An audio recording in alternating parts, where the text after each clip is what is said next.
नमस्कार। उम्मीद करता हूँ सबके स्वस्थ होंगे, मस्त होंगे, अच्छे होंगे। अगर आप हमारे चैनल पर नए हैं तो चैनल को सब्सक्राइब कर लीजिएगा। आज हम बात करेंगे भारत के अर्थव्यवस्था के बारे में।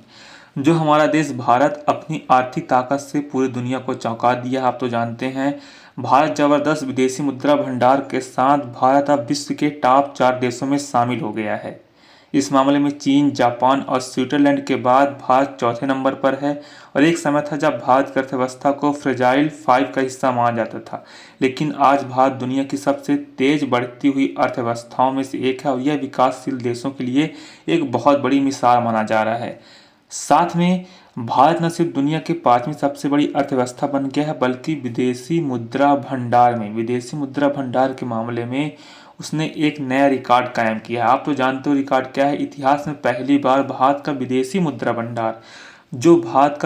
मुद्रा भंडार है वह 700 अरब डॉलर 700 अरब अमेरिकी डॉलर के पार पहुंच गया है। पहली बार हुआ जो भारत का मुद्रा भंडार 700 अरब अमेरिकी डॉलर के ऊपर पहुंच गया है।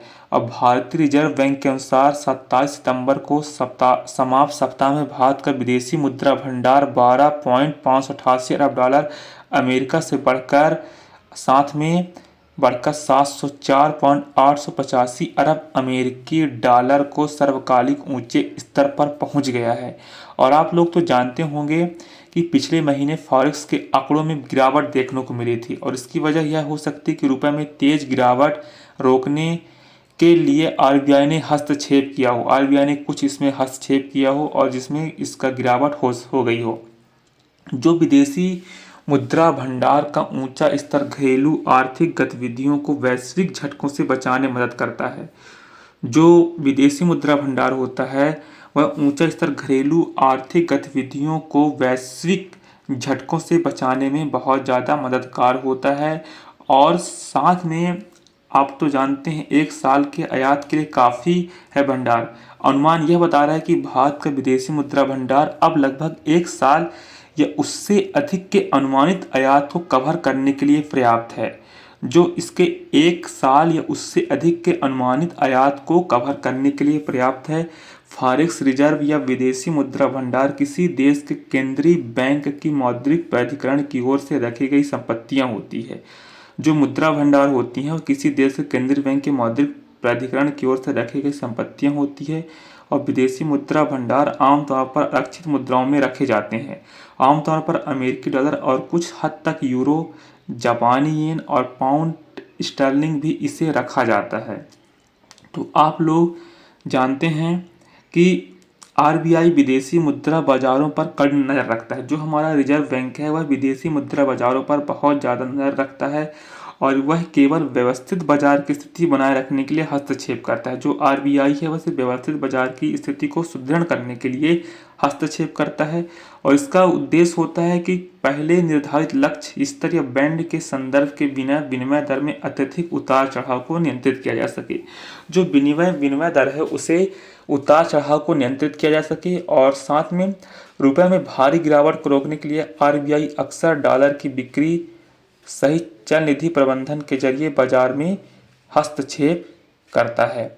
इस हिसाब से एक दशक पहले जब भारतीय रुपया एशिया की सबसे अस्थिर मुद्राओं में से एक थी, लेकिन तब से यह सबसे स्थिर मुद्राओं में से एक बन गई है। जब रुपया मजबूत होता है तो आरबीआई रणनीतिक रूप से डॉलर खरीदता है। जब रुपया मजबूत होता है तो आरबीआई क्या करता है, एक अच्छा डॉलर खरीदता है। जब यह कमज़ोर होता है तो उसे बेचता है।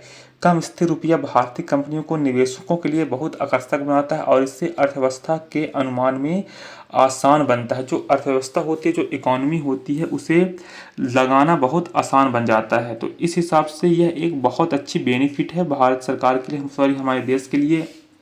साथ में ज़्यादा फॉरेक्स रिजर्व क्या है फ़ायदा, आप लोग जानते हैं। जो यह भंडार करेंसी कीमत को स्थिर रखने में मदद करता है और साथ ही आर्थिक संकटों में बचाते हैं।